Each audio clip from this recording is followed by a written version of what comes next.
on est parti. Ça va Nico ? Ça va et toi ? Ouais, très bien. Ça va, toi, Tristan, du coup. Je pense que la majeure partie des gens qui vont nous écouter, nous regarder, vont pas spécialement te découvrir. On s'est croisés 2-3 fois, c'est vrai. On va commencer à compter en physique, pas tant que ça, mais en réalité, on travaille ensemble très régulièrement. Et le but aujourd'hui, c'est de se parler d'une manière un petit peu différente de ce qu'on peut faire. On n'est pas là pour faire un campus talk en version Running Addict. Ça tombe bien, j'ai rien préparé. Je ne sais même pas de quoi on va parler. Je te laisse me surprendre. Si, un petit peu. Mais grosso modo, c'est la première fois aussi que je fais ce format. Donc, tu es un petit peu mon cobaye. Okay. C'est le format pilote.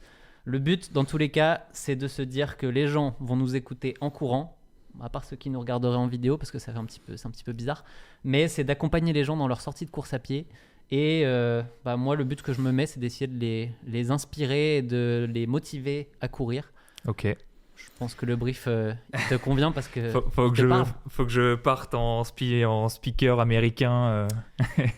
On va rester français quand même. Hein. Okay. On va se dire que les Américains c'est bien gentil, mais quand on les regarde d'un œil français, ça fait plutôt flipper qu'autre chose. C'est vrai, régulièrement. C'est vrai. Ok. Donc ouais, c'est un petit peu ça que je veux faire. Dans tous les cas, on va faire le format que j'ai en tête, même s'il y a certaines parties comme celle-là où tu vas me dire attends, tu veux vraiment que je le fasse ? Oui, j'aimerais que tu te présentes avec tes mots pour ceux qui ne te connaîtraient pas, parce que j'espère que certains te découvriront ici, on ne sait jamais. Pour ceux qui ne me connaissent pas encore, je suis Tristan, je suis le coach de la plateforme Campus qu'on a cofondé ensemble. Sinon après, d'un point de vue personnel, au-delà d'être entraîneur en course à pied et plus particulièrement en triathlon, j'ai pratiqué le triathlon moi-même. Je dis j'ai parce que cette année on a levé un petit peu de pied justement pour pouvoir travailler un petit peu plus sur campus, mais il y a toujours des petites inspirations d'endurance avec des objectifs de course à pied, de vélo actuellement, et voilà, je pense que ça permet d'avoir un bon background de ce que je vais pouvoir apporter. On va y venir sur ces petits défis de l'année. Je pense que c'est intéressant de revenir sur les années passées et l'année en cours. Enfin, il y a des choses à dire pour les coureurs, parce que tu es passé à travers pas mal de différentes phases que certains vont retrouver sur 10 ans. Toi, tu les as peut-être retrouvées en 1 an et demi au final, toutes ces phases.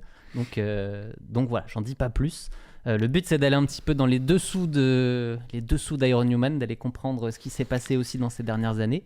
C'est vrai que tu dis Ironhuman, je ne l'ai pas précisé, du coup j'ai une chaîne YouTube Ironhuman, c'est comme ça qu'on s'était connus d'ailleurs à l'origine.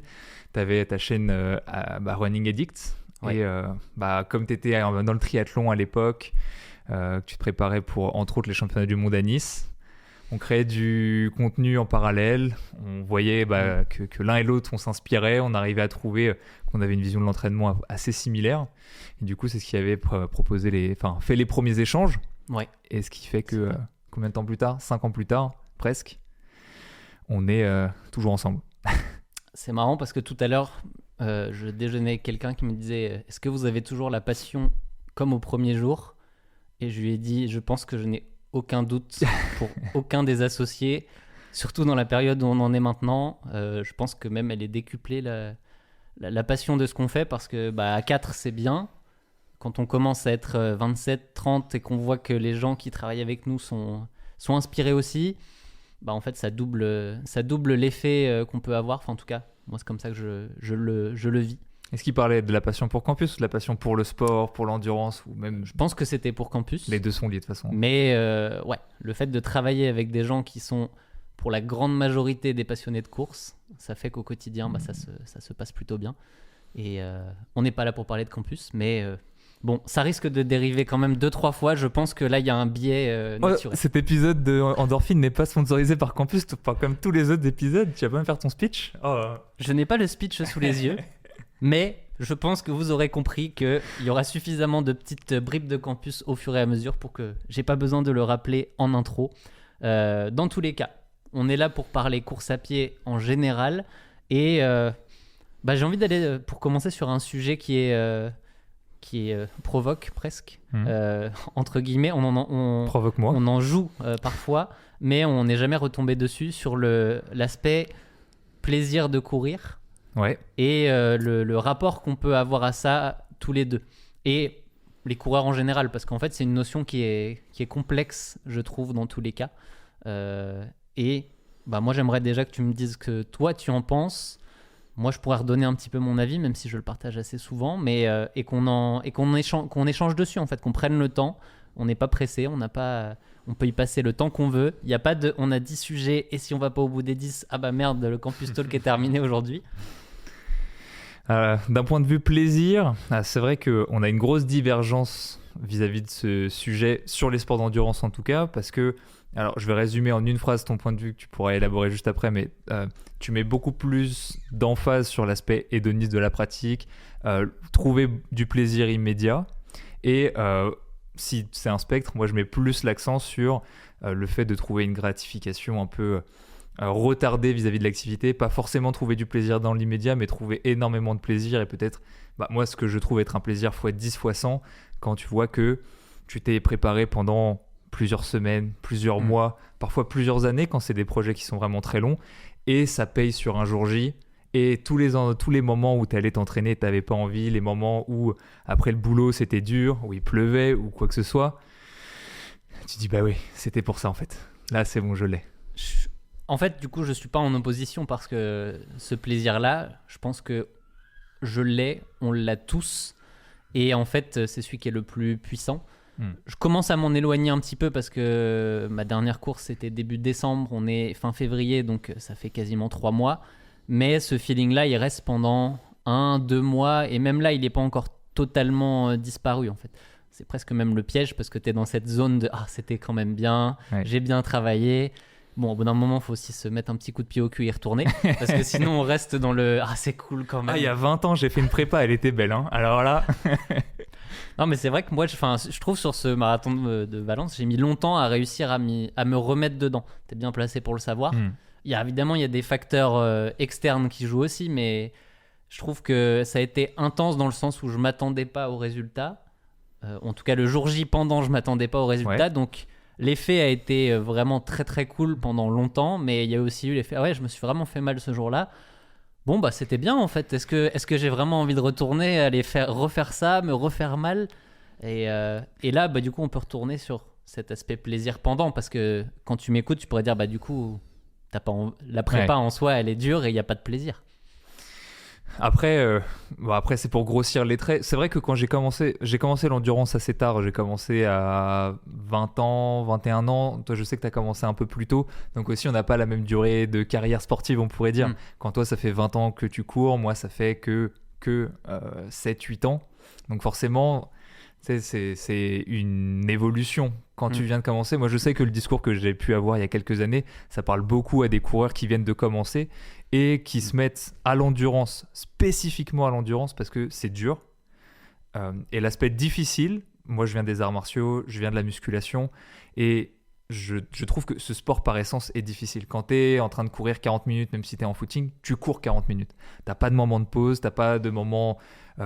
où tu peux te relâcher, où tu fais rien, où tu t'assois sur un banc et t'attends 3 minutes. Maintenant que tu fais de la préparation physique, ça te parle un petit peu. C'est vrai. Donc il y a vraiment ce truc où je pense que mon discours, il y a beaucoup de gens qui s'y retrouvaient.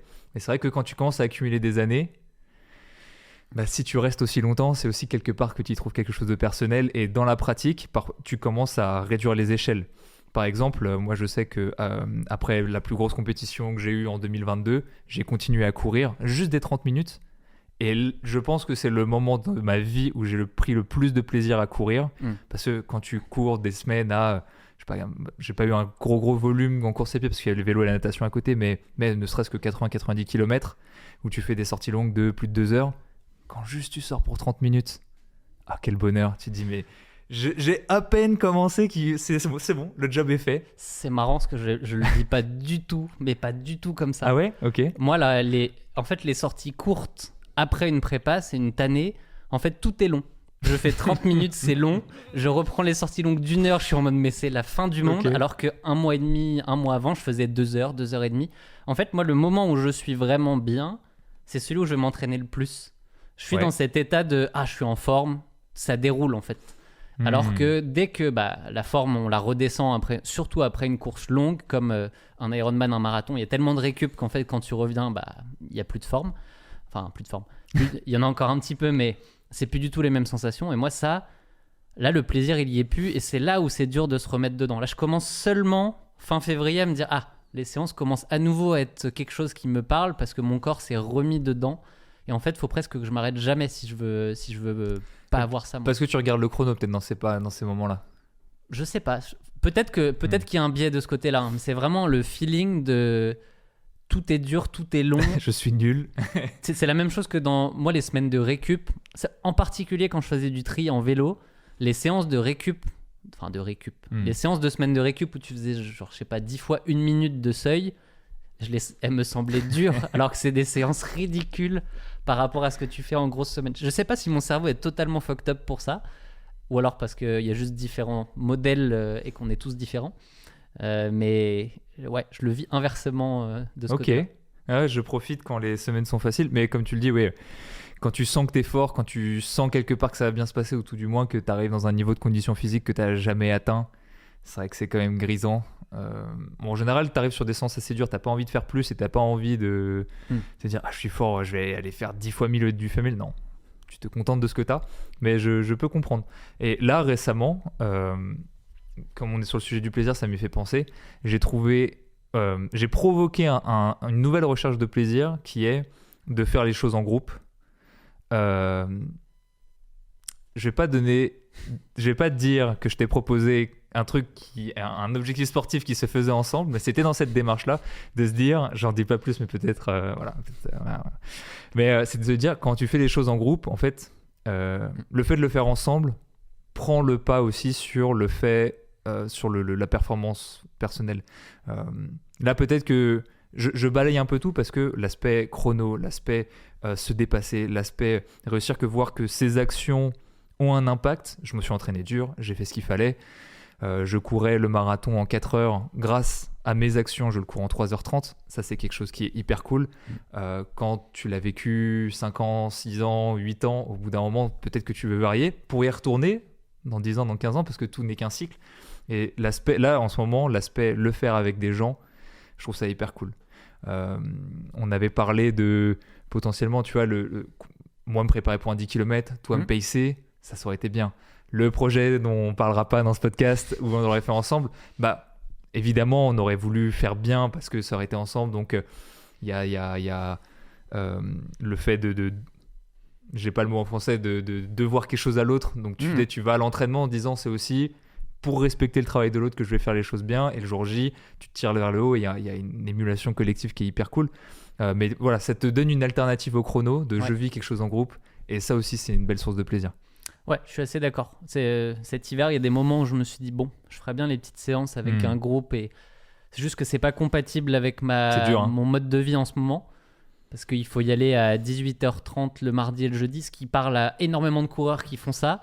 Mais moi, mon mode de vie fait qu'à 18h, je peux aller dormir quasiment régulièrement et qu'en fait, si je fais mes séances-là, elles vont être nazes. Donc, je les fais à 11h30 à mon meilleur moment de la journée pour que ça soit efficace. Mais il y a certaines séances au cœur de l'hiver où je me suis dit, qu'est-ce que je fous là ? Pourquoi je fais ça ? C'est plus le cas là maintenant. Comme souvent, là, c'est pas un cycle. Moi, j'appelle ça la sinusoïde pour les matheux. Ça parlera. Ouais. T'as des hauts, t'as des bas et... Des fois, ils sont très hauts, des fois, ils sont très bas. Souvent, c'est lié. Si tu as un très haut, tu vas avoir un très bas ou l'inverse. Et des fois, c'est calme, ça va. Là, en ce moment, je suis revenu dans une phase où c'est trop tard. Il y a un 10 km dans 2 semaines, ça va pas suffire pour être en méga forme. Mais j'ai envie d'aller le courir et déjà, j'ai envie de m'entraîner. Et là, j'ai retrouvé justement ce que j'aurais pu ne pas avoir si on avait parlé de plaisir. Il y a peut-être un mois, j'aurais eu peut-être un autre discours là où j'en étais. Mais là, je suis dans une phase où une séance dure va me faire plaisir, sûrement en fait par le chrono. Je pense que j'ai un esprit analytique, mathématique, donc en réalité c'est sûrement ça. Je pense que ce que je vois, je l'intègre, je le mets directement dans mon cerveau en mode c'était bien parce que j'associe mes sensations à un chrono et je les compare et je me dis là je me sens en forme. Si je voyais un autre chiffre sur la montre, peut-être que je te dirais c'est de la merde. Et du coup, je suis assez d'accord qu'il y a forcément un biais de ce côté-là. Mais bon. Juste avant de te poser une question, je veux juste revenir sur le fait là tu parles de fractionner, etc. Et comme je connais l'essence de fractionner que tu fais, je peux en parler. Tu vois, il y a un point hyper important dans les gens qui ont une démarche de performance, de progression et qui mettent, par exemple, qui vont suivre un plan d'entraînement, sur campus évidemment, mais c'est le fait de réussir ces séances. Et je pense pas que tu aies vu qu'il y a un petit changement, mais il y a eu un petit changement dans ton plan qui fait que là, tu réussis toutes tes séances en ce moment. Et ça, c'est quand même plaisant. Tu vois, et je trouve que être confronté à l'échec de manière trop régulière, c'est très contre-productif sur le long terme. Et là, je sais que tu vis ta meilleure vie parce que tout se passe bien. Alors, les séances sont belles, évidemment, mais tu les réussis toutes. Oui. On est d'accord cool. Que le 6 x 1000 allure 10 km, c'est pas une séance ultra difficile. J'en suis conscient. Mais les petites séances, quand tu commences à mettre de l'endurance de force avec des intervalles derrière, ça, tous ceux qui sont sur le campus nous le disent et je pense qu'ils ont raison. Elles sont jamais faciles quand tu t'es tapé un petit 4 x 30 secondes en côte. Mais on apprend à les apprivoiser avec le temps au final. Est-ce que toi, sur tes 20 ans de course à pied, je pense que ça fait 20 ans parce que ça fait 3 ans que j'ai 17 ans donc en fait moi j'ai 20 ans. J'ai fait exactement ce calcul il y a pas longtemps. Je me suis dit, attends, je m'apprête à avoir 36 et j'ai pas démarré à 18 donc ça fait pas 18. Oui j'ai démarré à 16 donc tu peux arrondir à 20 on y est. Est-ce que toi tu as eu une évolution dans ton plaisir au fur et à mesure des ans? Tu vois, alors tu parles de sinusoïde, moi je parle de cycle. Est-ce que toi tu vois quelque chose qui se répète? Tu vois quelque chose majoritairement qui te fait rester là-dedans? C'est très difficile à répondre pour moi parce que je suis quelqu'un qui aime beaucoup la nouveauté. Je suis plutôt un créatif et du coup être dans un schéma qui ne bouge pas, en théorie ne me convient pas. C'est pour ça qu'on m'a vu passer de l'athlétisme à la route, puis au trail, puis à la route, puis au triathlon, puis à nouveau à la route. Et là, je suis dans un schéma où en fait, ça va être cette année mon 5e marathon de suite que je prépare comme objectif majeur. Ça m'est jamais arrivé avant en fait. Ok. Donc, je pense qu'il y a un lien avec Campus dans tout ça, que ça m'a... Il y a un lien. Le marathon me va, j'ai trouvé une distance qui me convient, grosso modo. Mais il y a aussi le fait de dire, bon, je pense qu'il y a un biais dans ma tête il faut qu'on prouve tout ce qu'on fait. Et je pense qu'on est dans tous les cas, la meilleure chose à faire quand tu dis des choses, quand tu donnes des conseils, quand tu construis quelque chose, c'est de montrer toi-même. C'est pas d'être, no offense, mais le coach qui est en bord de piste avec son sifflet, qui a jamais couru et qui est un peu dans bon point, qui va te dire, ah bah non, mais là tu devrais faire comme ça. Il y en a des très bons, hein. C'est un gros cliché. On ne dira pas que c'est 50% d'épreuves de PS. D'accord. Ça, hors de question sur ce podcast, je m'en fais le garant, vous inquiétez pas. Voilà. On a dit qu'on ne couperait rien dans ce podcast, donc ça ne sera pas coupé. Non, mais tu vois ce que je veux dire, c'est... Je pense qu'aujourd'hui, aussi grâce aux réseaux sociaux, etc., on a la chance de pouvoir d'être exposé à assez de gens pour avoir le luxe de pouvoir trouver des gens qui mènent par l'exemple. C'est pas forcément, tu vois, t'es au fond, t'es dans une ville où t'es pas forcément en contact avec une grande agglomération, t'as ton club, l'entraîneur, peut-être qu'il a fini sa carrière, hein, il a 60 ans, 65 ans, j'en sais rien, peut-être même 50, qu'importe. Oui, peut-être que lui a plus grand chose à prouver, nous on est quand même jeunes, tu vois, donc c'est facile pour nous de dire ça aujourd'hui. Voilà. Après, quand tu commences à avoir ta visibilité en ligne, tu peux trouver des gens où, oui, c'est quand même cool de trouver quelqu'un qui montre l'exemple, qui dit ce qu'il fait, qui fait ce qu'il dit. Même si je sais que toi tu dis souvent que tu fais pas ce que tu dis, la réalité c'est que tu fais quand même 90% des choses que tu dis. C'est juste il faut se dire qu'on n'est jamais parfait et que c'est pas parce qu'on dit des choses qu'on est tout le temps dans ce schéma. De toute façon, ça serait... C'est que tout le monde a droit à l'erreur. Oui, exactement. Exact. Mais voilà, donc aujourd'hui, grâce à Internet, on a quand même ce luxe-là. Et pour moi, c'est primordial. Et ouais, j'aurais du mal à prescrire des choses ou à dire aux gens de faire quelque chose que moi-même je n'aurais pas fait. Tu vois, c'est en partie pour ça que alors j'ai préparé l'Ironman de Kona il y a 2 ans de ça. 1 an de ça 2 ans. 2023, ouais. T'étais dans la prépa il y a 2 ans. Ouais. Mais tu vois, de me dire, je m'entraîne 3 fois par jour, je m'entraîne 16 fois par semaine. Personnellement, c'est cool, ça a des côtés positifs et négatifs. Mais si un jour je suis amené à entraîner quelqu'un qui s'entraîne 16 fois par semaine, je l'ai vécu. C'est pas une nécessité, mais moi je trouve ça important. Parce qu'à un moment, il va falloir se mettre à la place de quelqu'un. Et quand on prend beaucoup la parole quand même pour essayer d'aider les gens, on essaie de produire beaucoup de contenu parce qu'il y a des nouveaux arrivants qui arrivent et qui ont toujours besoin d'aide. On prend beaucoup la parole Et je pense que c'est vachement important, dans tous les conseils qu'on dit, que les gens se disent au fond d'eux, ouais, s'il me le dit, c'est peut-être que lui a fait 3 fois l'erreur, qu'il a vu 60 fois l'erreur, parce que sur campus, ils font tous l'erreur. Et du coup, s'il me le dit, c'est bienveillant, il y a de grandes probabilités qu'il ait raison, quoi. Tu vois, ça me fait penser à un autre aspect, parce que là, on parle de le vivre en tant qu'athlète. Toi, tu le vis aussi en tant que coach. Et on pourrait se dire, ah bah, il est sur campus, pourquoi en fait il fait du coaching à côté ? Il perd son temps.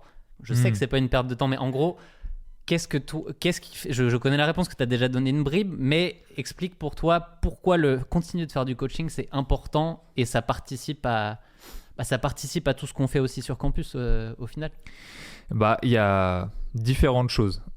La première, et ce qui est la plus flagrante ou la plus importante pour moi, c'est juste de me dire, ok, je peux tester des choses sur moi, c'est très cool, mais il me faut quand même des échantillons de personnes à qui l'appliquer pour m'assurer que ça fonctionne bien. Parce que de faire d'un cas une généralité, c'est pas ouf. Je trouve que c'est quand même un bon début, mais ça va pas suffire à résister à l'épreuve du temps. Ça donne des hypothèses, on va dire. C'est ça. Donc il me faut quand même un petit pool d'athlètes je pense que les gens que j'entraîne le voient. 90% de ce qu'ils font d'une année sur l'autre ne change pas, parce que c'est en réalité que des gens aujourd'hui que j'entraîne depuis plusieurs années, pour la grande majorité. Et il y a un petit 10% où qu'est-ce qui se passe si je fais ça de telle manière ? Qu'est-ce qui se passe si ce cycle-là de seuil 60, je vais le pousser de telle manière ou je vais le programmer de telle manière ? Voilà, c'est juste pour tester. Et moi, ça me permet d'avoir en fait 3 échelles. Mon échelle personnelle, un échantillon sur une quinzaine d'athlètes et un échantillon sur 100 000 coureurs. Et donc, ça me permet, en tant qu'entraîneur, de beaucoup apprendre et d'être beaucoup plus confiant quand je donne quelque chose à faire à l'entraînement, simplement. Donc ça, c'est le premier.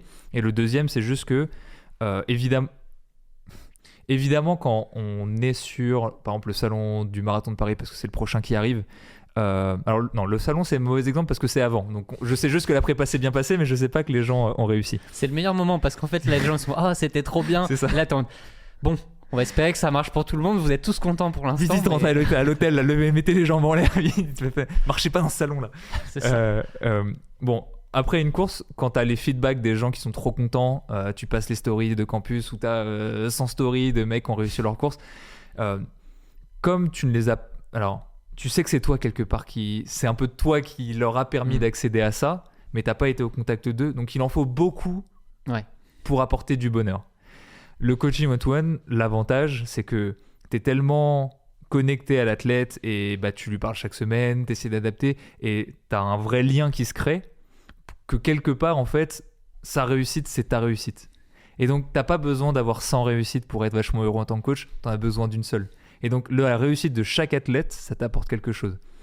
Donc, ça aussi, c'est une des raisons qui fait que c'est vachement important pour moi, c'est ce lien social. Alors, c'est aussi pour ça que ça m'arrange aujourd'hui d'avoir campus et de pouvoir me satisfaire de peu d'athlètes, entre 10 et 15, parce que comme tu t'investis émotionnellement et que je suis pas de nature très extravertie, tu vois, ça me demande beaucoup d'énergie. Donc c'est pour ça que je me retrouve aussi à suivre des gens sur le long terme, c'est que t'es attaché émotionnellement et cet investissement, tu le fais perdurer dans le temps. Alors que si c'est que des gens que tu entraînes sur 6 mois, 8 mois, c'est comme si, c'est simple, hein, quelqu'un qui tombe amoureux, qui a une rupture tous les 6 mois, c'est chiant. C'est ça dans 10% de la mesure, quoi. C'est comme les utilisateurs du campus, en réalité. Si je te demandais de citer des gens, c'est toujours les mêmes qu'on cite, parce que c'est ceux qu'on connaît depuis le début, qui ont une histoire. Ça veut pas dire que les autres, on les connaît pas déjà, donc c'est plus difficile de les citer. On connaît pas les 100 000 abonnés par cœur. C'est compliqué. Mais oui, on a aussi créé avec des gens qu'on a vus plusieurs fois sur les salons, qu'on a vu réussir leurs courses, qu'on a vu progresser, qu'on a vu gagner 30 minutes, 1 heure sur un temps au marathon. Et du coup, petit à petit, tu crées quelque chose aussi. Et c'est ça que je trouve cool, en fait, moi, quelques années après, c'est de se dire qu'il y a tu peux voir un vrai effet c'est pas juste... au début, tu te dis, ça a marché une fois. Est-ce que potentiellement n'importe quelle prépa aurait marché ? Parce que déjà, suivre une prépa, en fait, c'est un gros gain en soi pour beaucoup. Et après, dans le temps, tu te dis, bon, non, ça semble quand même, ça semble quand même être un trend intéressant. Ouais, c'est vrai qu'il y en a certains qu'on voit souvent sur les salons, pas que sur les mêmes d'ailleurs, qui nous suivent à droite, à gauche, qu'on revoit à Metz, qu'on voit à Lyon, etc. C'est quand même plaisant. Hein. Qui viennent, et puis je vais pas aller sur le sujet nos petits pacers, mais on a quand même sorti la sortie à reconnaissance du marathon de Paris le dimanche dernier avec 110 coureurs. Dire que quand tu vois débarquer ça sur ton téléphone, là, ça met un coup de se dire on n'était pas là du tout, on n'était pas impliqués, il n'y a pas de biais de on est venu, on a fait venir du monde, c'est juste pour Campus, pour ces personnes-là qui deviennent aussi des influenceurs Campus, je sais pas comment, dans le bon sens du terme, parce que ce mot est mal utilisé, mais je sais qu'à Paris, les 3 sont reconnus et les gens viennent aussi pour courir avec eux. Ils vont nous piquer la vedette. Et ouais. Oh non. Mais c'est ça qu'on voit partout en fait, et c'est ça qui est trop cool. C'est de te dire que tu mets aussi en avant des gens qui sont là pour partager leur passion de la course et c'est communicatif quand c'est vécu comme ça. Tu sais, je me suis rendu compte d'un truc, c'est que pendant très longtemps, je pensais qu'à titre personnel, tu n'avais que très peu d'influence de manière générale sur le monde qui t'entoure. Et plus le temps passe, plus je me rends compte qu'en fait, quel que soit l'environnement, quel que soit le groupe, il suffit d'une personne pour avoir un énorme impact. Quand je vois par exemple l'impact que j'ai eu, quand je faisais des arts martiaux dans le club dans lequel j'étais, mais à l'inverse, quand je vois l'impact que mon maître a eu sur moi, à lui tout seul, tu vois, lui m'a transmis des choses. À mon tour, j'ai transmis au club et ces personnes ont transmis autour d'eux. Et ces valeurs-là, après, m'ont fait arriver sur YouTube et je l'ai transmis à un petit groupe qui a grossi. Et ce petit groupe, parmi eux, il y a des gens qui ont réussi à le transmettre autour d'eux et ça nous a permis de créer Campus. Et aujourd'hui, c'est ces pacers-là qui couraient pour leur plaisir, pour leur loisir, parce que c'est aussi une passion, qui aujourd'hui ont eu l'opportunité de devenir pacer Campus et peuvent propager cette bonne parole. Et en fait, comme tu le dis, et nous on le voit parce que là, des groupes de pacers, je sais pas, il y en a plusieurs dizaines à travers la France. On arrive à 20. Ouais, voilà. Parfait. À partir de 20, on a le droit de dire plusieurs dizaines. 2, ça compte comme plusieurs. C'est bon. Et tu vois, ces personnes-là, à chaque fois, ce qu'on dit, c'est qu'est-ce qu'il nous faut pour avoir un groupe de course ? Il faut un bon pacer. Et en fait, individuellement, on peut tellement avoir d'impact. Et ouais, je sais pas si toi, tu as réussi ou si tu vois ça de cette manière-là, mais alors, en même temps, tu as aidé tellement de coureurs, toi, avec Running Addict. Donc toi, forcément, peut-être que ça te paraît plus logique, mais tu arrives à le réaliser, ça ? Non. En fait, pour moi, je pense que c'est la nature des chiffres et du cerveau humain qui fait ça, mais je trouve ça plus impressionnant de retrouver 110 coureurs à la sortie Campus que n'importe quel chiffre que tu pourras me sortir d'internet en fait. Même si je vois 110 commentaires de suite, naturellement, pourtant c'est les mêmes personnes, enfin c'est des personnes, c'est pareil, mais ça ne peut pas avoir le même impact, je trouve, dans le cerveau que là, tu as visuellement le signal de il y a 110 personnes qui sont ici, tu dis waouh, c'est beaucoup. Et après on te dit il y a 50 000 personnes qui ont regardé cette vidéo, tu dis ouais, normal. Ouais. Mais c'est juste un Stade de France. Il y a un biais qui est assez fou. Mais je commence à m'en rendre compte depuis le retour en France parce que au fur et à mesure, je rencontre beaucoup plus de monde. C'était aussi un des buts. Et à chaque fois, il me dit j'ai parlé à machin, il te connaît. Machin qui fait ça dans la vie. Et je fais ok, d'accord. Et en fait, dès que je vais quelque part, je dis oui, lui il court et il connaît Running Addict évidemment. Et tu te dis ok. Et en fait, là, ça met à chaque fois des humains derrière le truc. Et je trouve ça cool parce qu'en fait, on peut avoir l'impression qu'on entraîne des coureurs. Et en fait, tu vois que dans la vraie vie, le coureur n'est pas un métier. Par rapport à un tout petit nombre de gens, tu les retrouves partout, en fait, comme des...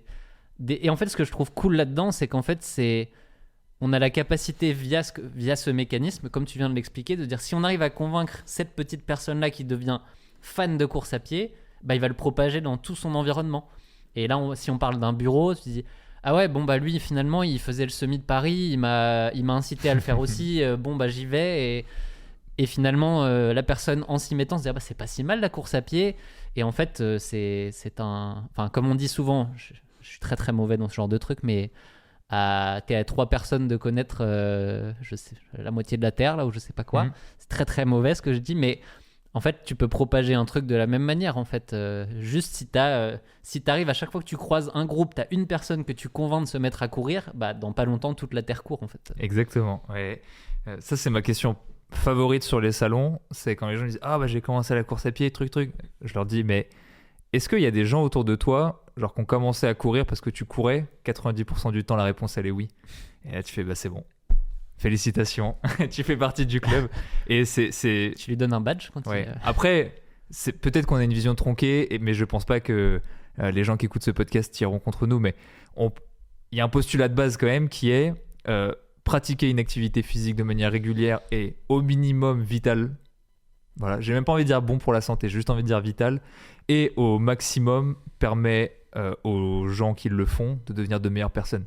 Soit parce qu'ils développent des valeurs, soit parce qu'ils développent une éthique, une morale, une discipline, ce que tu veux, envers eux-mêmes. Et que réussir à être discipliné pour soi, ça permet aussi d'avoir un rapport à l'autre un peu différent. Et de notre point de vue, de mon point de vue, mais je l'avance pour le toi, aussi un peu meilleur. Donc si tout le monde faisait du sport, en fait, on serait tranquille. Normalement. C'est QFD.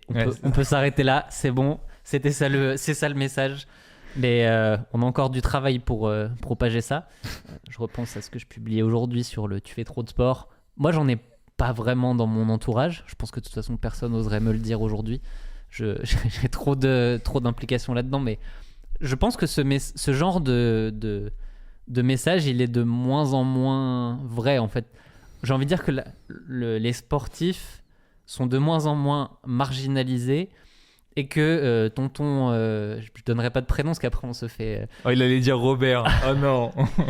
Tonton Jean-Robert, au final, qui vient te dire tu fais trop de sport. En fait, bon, il y en a toujours. Hein. Il y a toujours des gros lourds de toute façon, mais il y en a de moins en moins parce qu'il y a quand même de plus en plus de gens qui hésitent à se lancer là-dedans. Ils disent, je vais sûrement être en minorité. Alors qu'à une époque, c'était majoritaire. En fait, t'étais le seul sportif autour de la table. Bah forcément, tu te faisais... Le repas de famille à 10 où t'en as 9 qui te tombent sur le dos. Aujourd'hui, ça serait plutôt l'inverse. Et même, c'est peut-être ceux qui font pas de sport du tout qui peuvent être ridiculisés. Bon, après, moi, on m'a quand même déjà dit que je faisais quand même beaucoup de sport. Oui, plus après, pas en ce moment. Il y a quand même... On va se le dire, on fait partie des gens qui font beaucoup de sport. Ouais. On va pas mettre trop...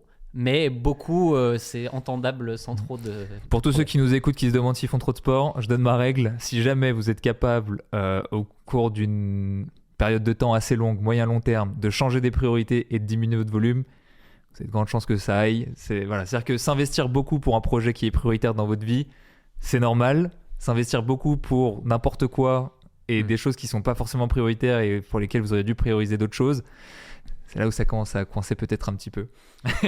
Mais ouais, en tout cas, c'est plutôt bon signe que les gens commencent à s'y mettre. Et si j'avais envie d'être un peu piquant, il y a une phrase que je me dis, tu vois, alors typiquement, quand tu travailles avec les gens, travailler avec des gens qui, physiquement, ne se sont jamais donnés à fond sur un effort et n'ont pas cherché à atteindre leurs limites physiques et donc mentales quelque part, c'est plus difficile de leur faire confiance à ces gens-là.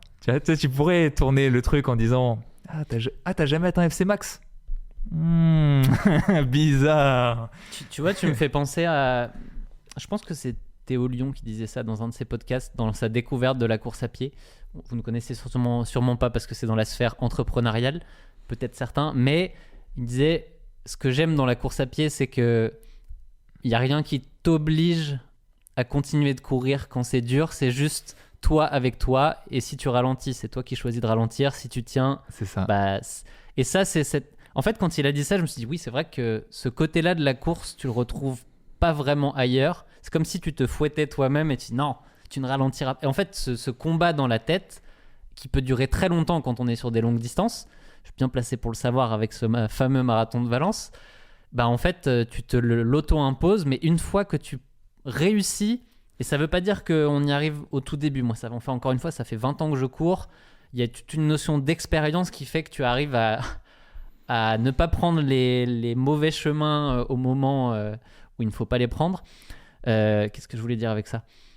En fait, ça te sert dans toutes les sphères de la vie. Après, une fois que une fois que tu réussis à faire ça, que tu dis, en fait, si je veux, j'arrive à passer outre ce que mon cerveau peut me dire, parce que le cerveau, il n'y a pas qu'en courant qui nous dit d'arrêter, de faire autre chose, d'aller se mettre dans le canapé, d'aller sur Insta.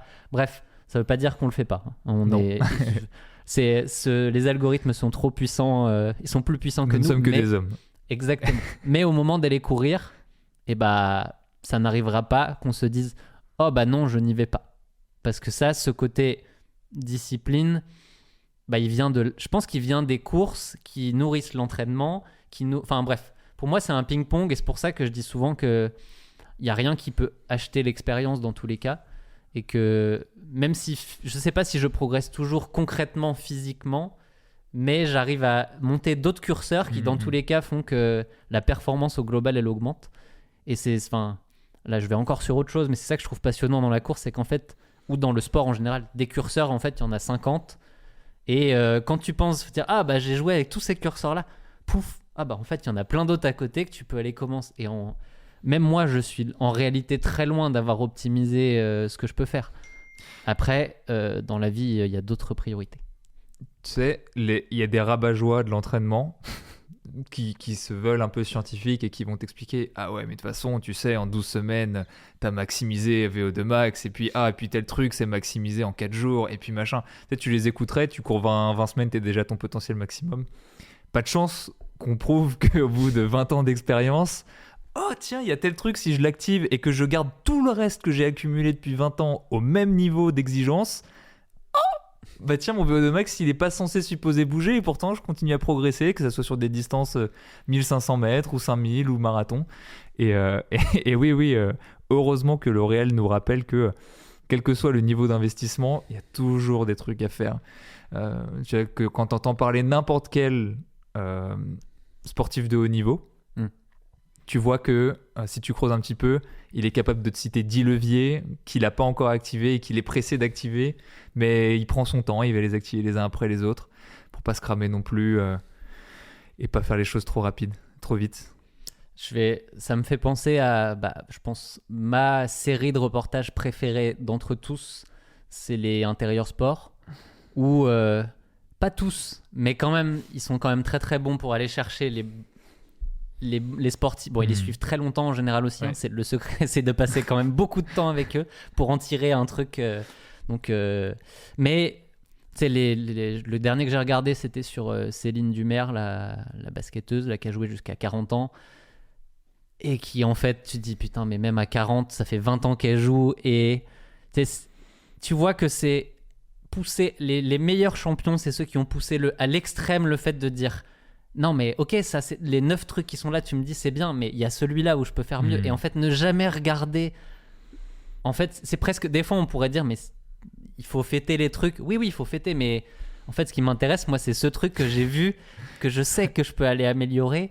Et c'est ça chez tout le monde. Kevin Mayer aussi, dans le décathlon en même temps, c'est un truc. Oui. Là, il y a pas mal de leviers. T'as forcément des leviers, mais tu vois que le gars, en fait, est jamais content. Et.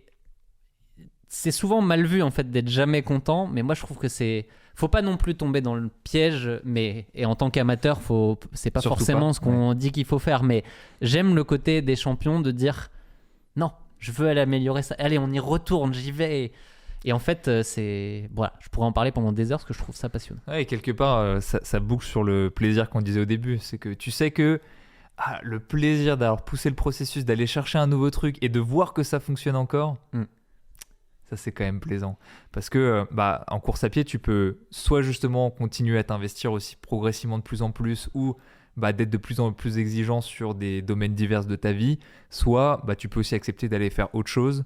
Et là, ton niveau d'exigence repasse de 99% à 40% et le 40% te suffit à reprogresser et à retrouver. En fait, moi, je pense que, tu vois, vis-à-vis du plaisir dont on parlait et cet aspect j'accumule pour avoir 100 fois plus tard, c'est juste prouver que agir ça fonctionne. Ouais. Juste ça. Et si parfois je me fais un petit peu mal et que je vais un peu dans des zones inconfortables, pas de manière trop démesurée, en général ça paye avec des dividendes assez positifs sur la vie de manière générale. Et c'est pour moi le truc fondamental, tu l'as dit tout à l'heure, ce que tu as en course à pied, c'est pas clos dans la course à pied. tu peux l'utiliser dans plein d'autres domaines de ta vie. Et tu vois, justement, cet aspect perfectionniste que peuvent avoir les athlètes de haut niveau, je sais que ils sont très demandés sur certains aspects et même ils sont en général de très bons collaborateurs, que ce soit au travail ou entrepreneurial, parce que justement, ils ont ce degré d'exigence envers eux-mêmes qui peut être poussé dans n'importe quel autre domaine de la vie. Ça, c'est... Enfin, je sais aussi pourquoi j'aime regarder ça. Parce que sur d'autres aspects, mais il y a un côté exigence que je sais que j'ai un petit peu trop parfois. Mais exigence avec les autres, mais en fait 1000 fois moins que ce que je peux avoir avec moi. Et du coup, c'est dur de se calibrer aussi, parce que tu regardes ça et tu dis ah ouais, moi aussi j'ai envie de...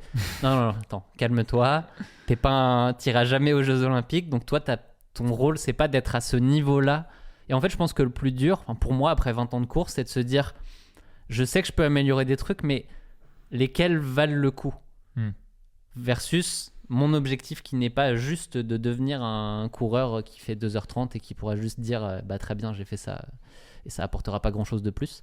C'est de dire est-ce que ce truc là il vaut le coup d'être fait versus tout le reste, qu'est-ce qui va me prendre comme énergie, comme temps. Et en fait je trouve pour les amateurs c'est ça qui devient... Et ça peut se mettre à n'importe quel niveau. En fait, tu cours 4 fois par semaine, tu peux te dire comment je fais pour progresser encore à 4 fois par semaine sans avoir à en rajouter. Évidemment, à la fin, il y a un moment où ça marche plus. Mais on sous-estime souvent ce qu'on peut faire avec peu, entre guillemets. 4 fois par semaine, c'est pas peu, mais versus ce qu'on était en train de se dire, c'est pas tant que ça. Je trouve que souvent, en fait, on a tendance à...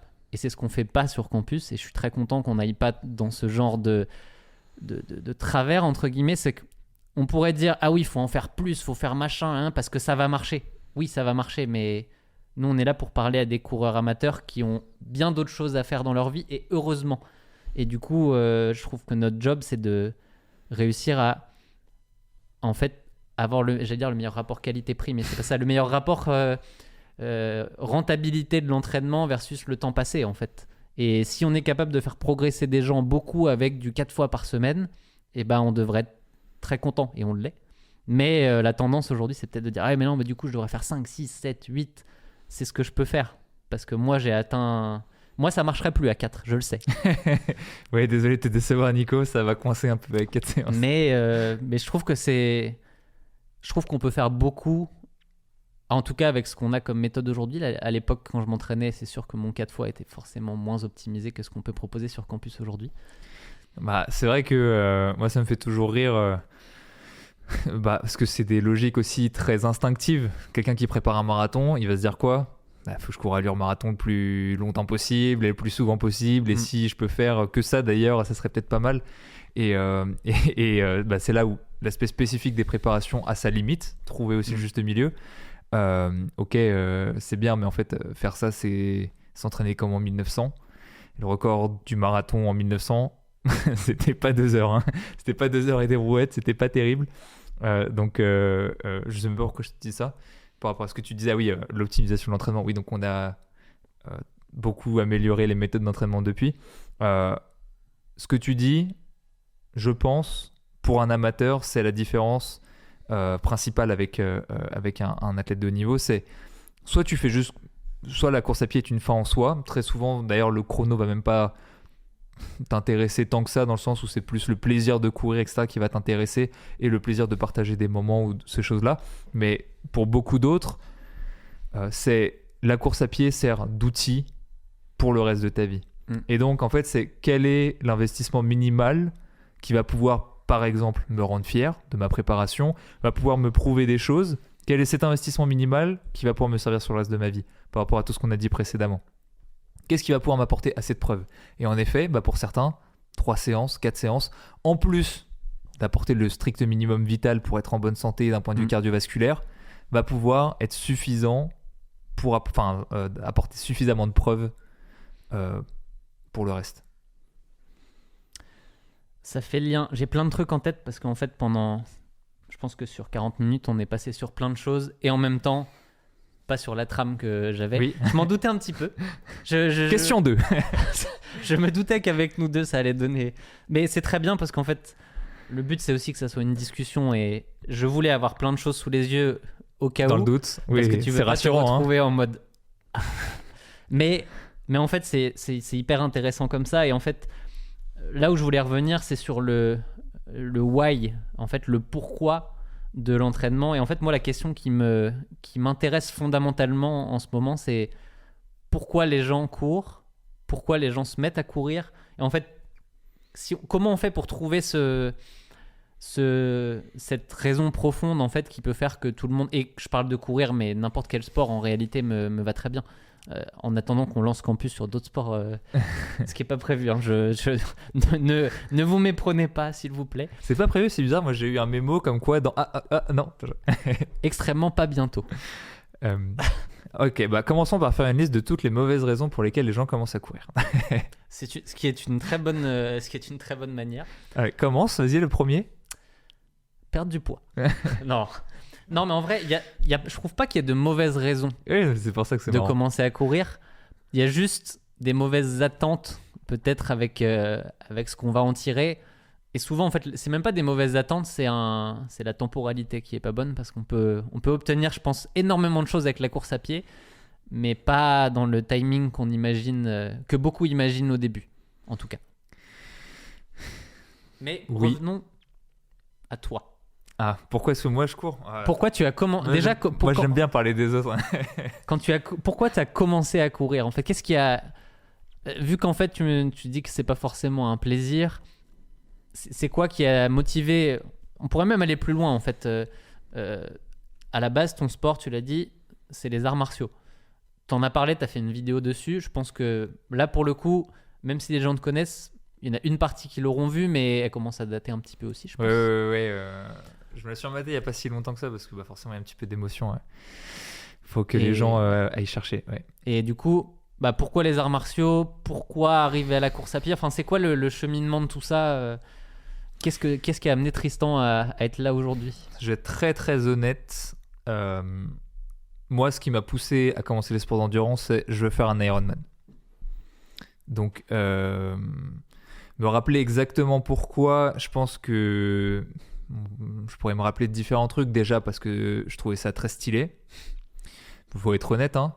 Je revois tellement Eric Flack dire la même phrase l'année dernière. Mais c'est pour ça que avec son sourire et en vrai. Mais ça m'a détendu parce que l'entendre dire ça et me dire est-ce que c'est une bonne raison de courir, est-ce que c'est une bonne raison de s'y mettre, ça m'a permis d'y penser et en fait oui c'est une excellente raison de s'y mettre. J'expliquerai juste après pourquoi, si j'oublie pas. Ça, c'est la première chose. Deuxièmement, ce qui est très vite arrivé, c'est que ça m'a permis d'appliquer en fait, mes connaissances théoriques que j'ai acquises au cours de mon parcours universitaire. J'ai une licence TAB, c'est un master en physiologie du sport. Et c'est très cool de savoir que si tu fais une séance de X fois 30-30 à VMA ou à 105% de VMA, dans ton corps, ça va changer tel truc. Savoir ce que ça fait de courir à 105% de VMA pendant 30 secondes, c'est quand même un autre délire et ça te permet de rentrer dans une nouvelle dimension. Donc ça a très vite pris ce truc-là de « Ok, c'est stylé, je m'y mets. Ah, c'est bien, ça me permet d'éprouver aussi mes connaissances théoriques et de commencer à créer mes raisonnements. On pourrait dire ma méthode, mais en fait, qui n'est pas ma méthode, c'est juste comment s'entraîner de manière logique et suivre des grands principes qui font du sens. Développer ma logique interne, on va dire ça comme ça plutôt. Et donc ça a vite pris le pas dessus et après ce qui m'a fait continuer, moi je pense que le fait de faire des vidéos a beaucoup joué en me disant j'ai un impact et je peux partager des choses. Alors connaissances scientifiques, je prends beaucoup de plaisir à le faire, je le fais ponctuellement, pas toujours, mais j'essaie toujours d'apporter beaucoup de connaissances et de poser des petites questions, voilà, lancer une petite crotte de nez par-ci par-là si jamais il y a des trucs qui me dérangent. Ça j'y prends beaucoup de plaisir, mais moi j'aime bien aussi me dire le sport de toute façon il faut que tout le monde en fasse, motivons les gens à en faire et essayons à travers le discours, à travers mon parcours, à travers mes exemples de montrer que ça peut être possible, de montrer que ça fonctionne, de montrer que voilà, potentiellement tu peux commencer à 20-21 ans, faire 90 kilos et pourtant faire un Ironman en moins de 9 heures. Je trouve qu'il y a quelque chose là-dedans où c'est une course où ok, venez, on monte tous dans le train, on se hype tous ensemble, on se monte la tête et on voit jusqu'où ça fonctionne. Et je sais que dans la traînée, ça va tirer énormément de gens vers le haut et qu'il y a énormément de gens qui se sont lancés dans ces processus et qui se sont mis des objectifs. Ah, un petit réveil, ça c'est pour la sieste d'hier, 18h50. Vous savez qu'à cette heure-là, en général, je dors.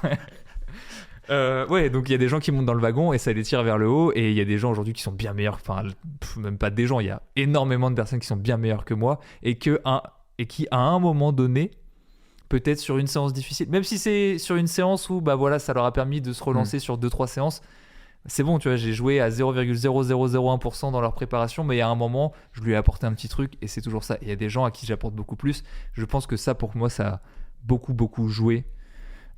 Et après, il y a l'aspect professionnel aussi qui a joué là-dedans.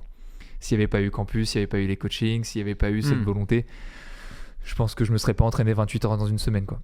Il n'y a aucun moment dans ma vie où je me serais dit que c'était une bonne idée. Et toi ? Pourquoi tu cours, Nico ? Putain, parce que c'est stylé. Il m'a retourné ma question, mais je ne sais même plus quelle était ma propre question. J'étais déjà sur le... La biche pris non, dans des mais phares. en vrai, c'est intéressant parce que je dis souvent que s'il n'y avait pas tout ça, je courrais quand même. Et oui, j'en suis convaincu, mais en même temps, c'est toujours compliqué de se mettre dans une situation autre. Est-ce que je courrais autant ? J'en suis pas certain. Je pense qu'en fait, tout est un contexte qui te met dans... On n'est pas des hamsters, mais t'es quand même dans une roue qui fait que... Bah, y a une logique dans tout ce que tu fais. Et en soi, je pense qu'en effet, bah, un peu comme tu disais, de montrer l'exemple, d'essayer de montrer ce qu'on fait, comment on le fait, et surtout de pouvoir l'expliquer, en fait. Parce que c'est pas juste de montrer, regardez, je cours des marathons. Moi, ce que j'aime, c'est la création de contenu et de pouvoir le documenter d'une manière ou d'une autre. Enfin, c'est comme courir un marathon avec une GoPro ou pas. Quand on a parlé d'être 2h30, tu m'as pas demandé si j'allais enfin poser ma GoPro pour... Non. Ça fait partie du truc pour moi, en fait.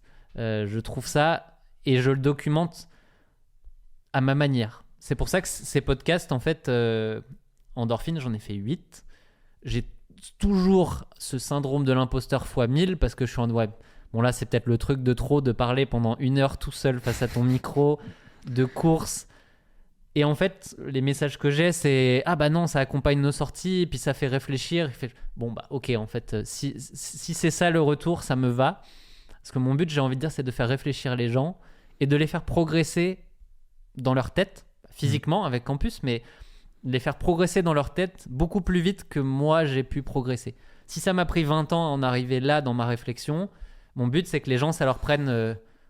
3-4 ans, on va dire, parce qu'il faut pas... Il y a quand même des choses pour moi où en fait tu ne peux pas les apprendre sans les faire, te tromper et évoluer en fonction. On peut éviter des erreurs évidentes à plein de gens, ce qui est très cool, mais il faut quand même faire des erreurs et se dire « Ah oui, bon d'accord, ça c'était pas parfait, la prochaine fois je le ferai mieux ». C'est juste qu'on donne des raccourcis. En fait, à chaque fois, il y a plusieurs routes. Nous, on dit attends. Celle-là et celle-là, c'est vraiment de la merde. Au moins, va dans... on te dit celle-là, mais tu vas te tenter de prendre celle de droite.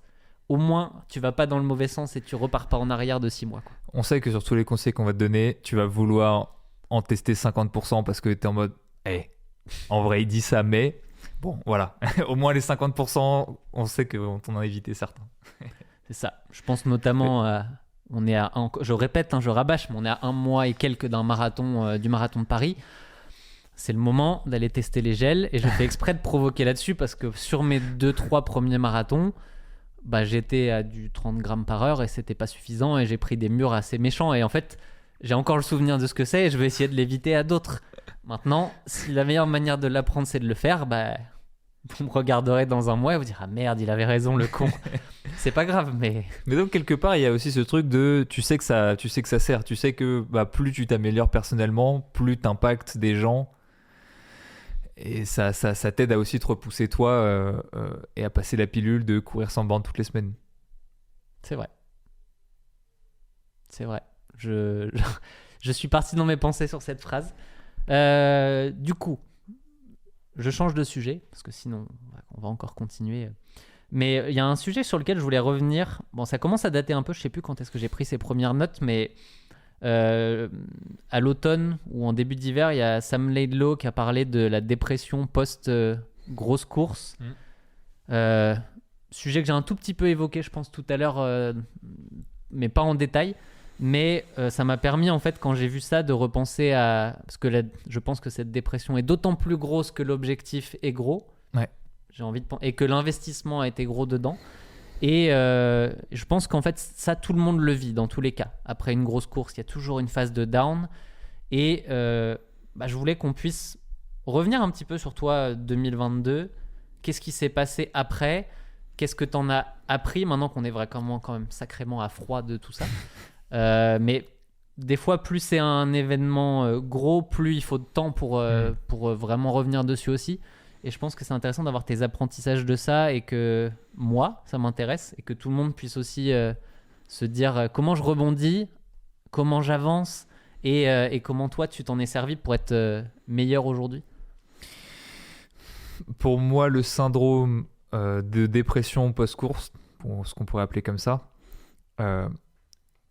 son origine principale, c'est parce que tu t'investis énormément dans une quête, dans la quête que tu pensais être franchie à la ligne d'arrivée, et au moment où tu franchis cette ligne d'arrivée, le plaisir que tu ressens par rapport à l'investissement est très très petit, et tu te rends compte que quand tu te lèves le lendemain, t'es pas très différent de comment t'étais la veille. Et c'est cette différence-là qui potentiellement peut créer un certain déséquilibre. Moi, je le vois vraiment comme ça. Et c'est pour ça que, tu vois, tout à l'heure, je te disais comment vouloir courir un marathon en Ironman parce que c'est stylé. Mais en fait, pourquoi ? C'est parce que c'est stylé, parce que ça demande de s'entraîner régulièrement, d'être discipliné, de s'investir sur le long terme, de faire une préparation longue, de pouvoir planifier, d'avoir des projets, blablabla. Donc en fait, c'est ce que les gens te renvoient et l'image de toi qui est renvoyée dans le regard des autres que tu trouves stylé. En fait, c'est ça en réalité. Mais le truc, c'est... en fait, est-ce que c'est vraiment le fait de l'avoir fait ou est-ce que c'est le fait d'avoir fait ta préparation et en fait d'avoir démontré ses qualités qui est important ? Tu vois ce que je veux dire ? C'est-à-dire que, imagine, je peux te dire demain, ok, je dis à quelqu'un là, qui nous écoute, qui prépare son marathon, ok, en fait, arrête la préparation, je te donne cette pilule-là et demain, tu cours ton marathon sans souci et en fait, c'est bon, tu as ta médaille, tu vas pouvoir avoir ta preuve sociale, etc. Bah en fait, ça perd de sa saveur un petit peu. En fait, ça te sert à rien, t'as une médaille, t'es en mode bouffe. Tu vois, par exemple, j'étais sur l'Ironman de Nice cette année, je suis rentré dans une salle, t'avais un carton, j'avais 3000 médailles, finisher. Qu'est-ce que je fais ? J'en prends une et puis je la mets sur une étagère, je fais genre j'ai fait l'Ironman. Bah non, c'est claqué au sol, tu vois. Parce qu'en fait, ce qui compte, c'est de s'être entraîné pour.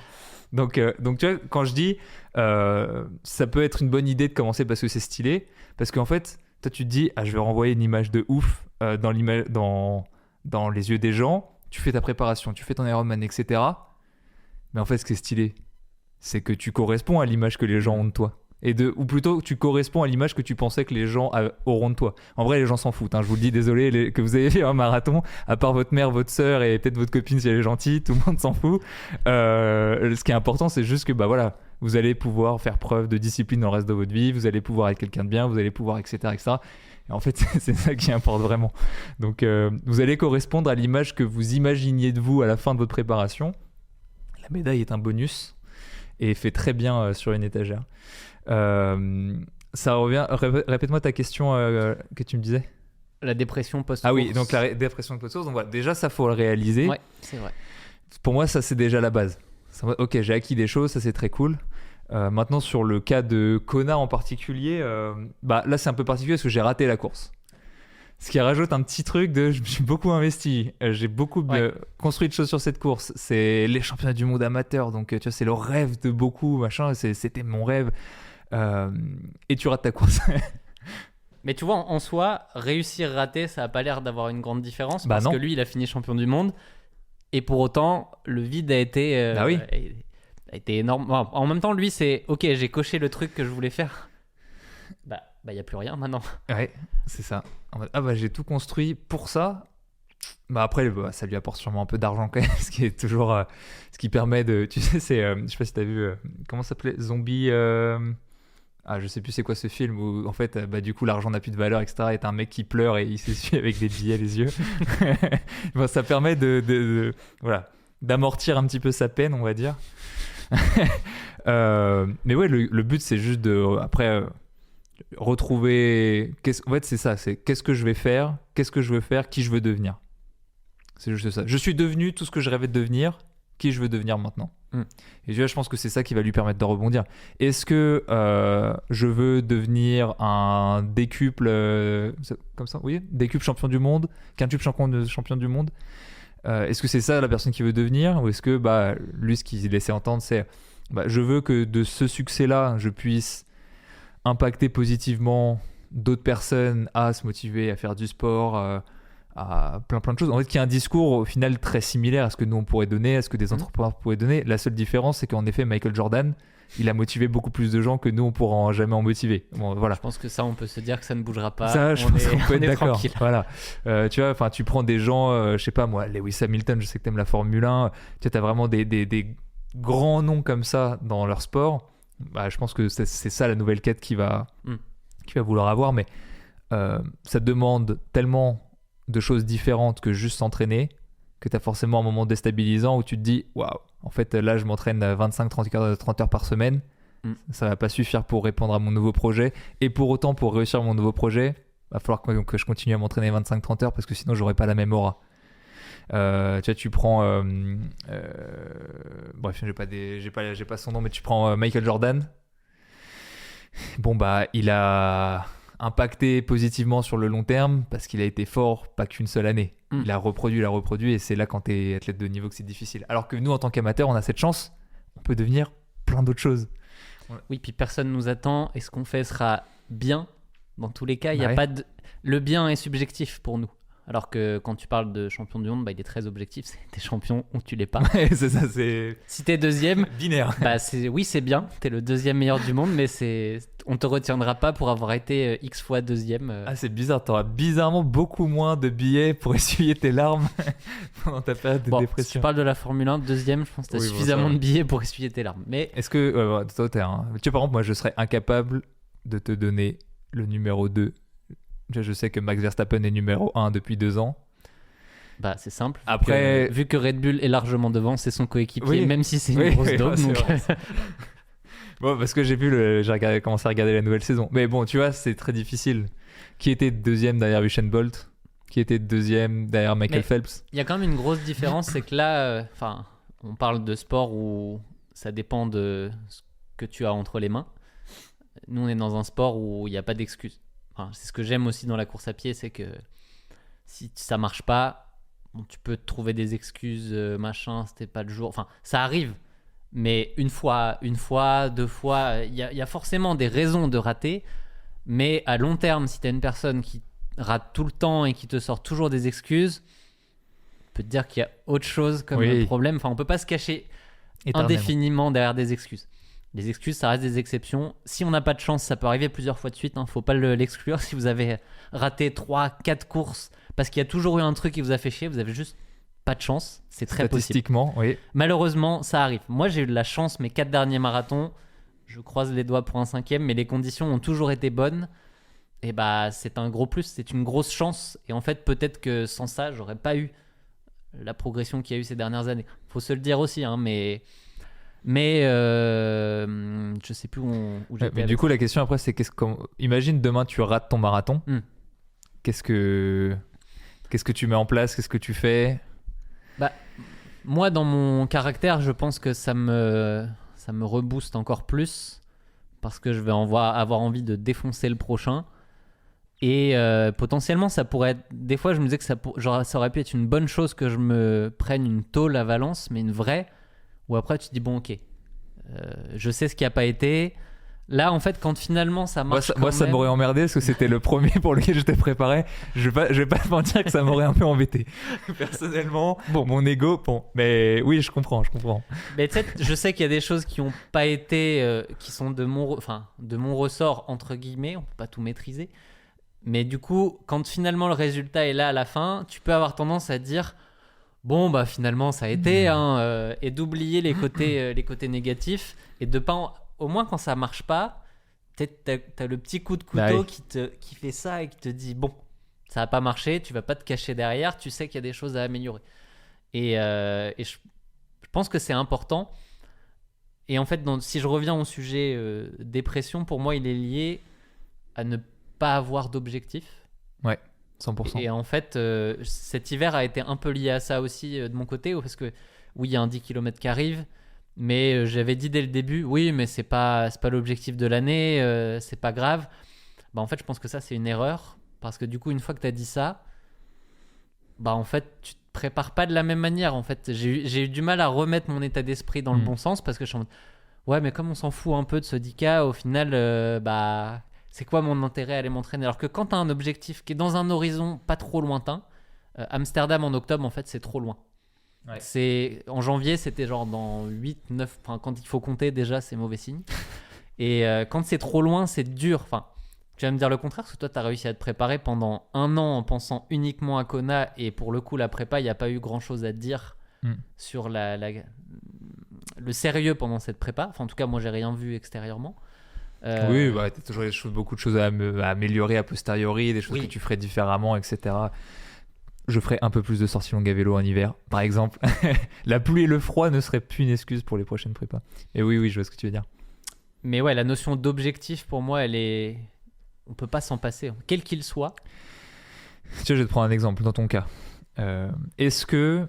Alors, se fixer un objectif pour le marathon d'Amsterdam, c'est lointain. Mais est-ce que si je te disais, ok, en fait, tu vois, l'un des leviers que tu peux activer, c'est d'être hyper régulier sur ton année d'un point de vue kilométrage hebdomadaire. Et donc, en fait, là, le but du jeu, c'est on s'en fout un peu de ce qui va se passer à Amsterdam. On sait que ça risque de bien se passer, mais le critère de réalisation que je te donne, c'est de dire, viens, on essaye sur 1 an lycée d'avoir 85-90 km hebdomadaires en prenant en compte les bas, en prenant en compte les hauts.